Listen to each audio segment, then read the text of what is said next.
आमच्या चंद्रपूरमध्ये पूर तर येऊन गेला, पण पाऊस मात्र तेवढा आला नाही. आजचं सकाळचं वातावरण काही असं होतं, मस्त शिवून पडली होती आणि यांचं सुद्धा दर्शन झालं.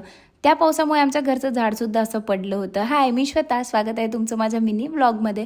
आता इथे वेळ झाली होती सकाळी दूध पॉकेट आणायची आणि आमची सकाळची सुरुवातच तिथनं होते.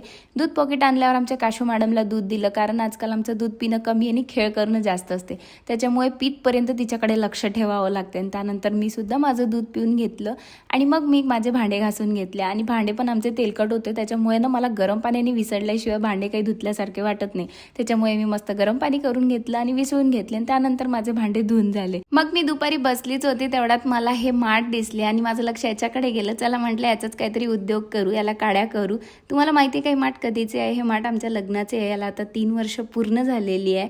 म्हटलं थोडे टिचकले होते, याला थोडं रिपेअर करून नंतर याला कलरिंग वगैरे करावे लागेल, पण त्याआधी थोडे सुकायसाठी ठेवले मी.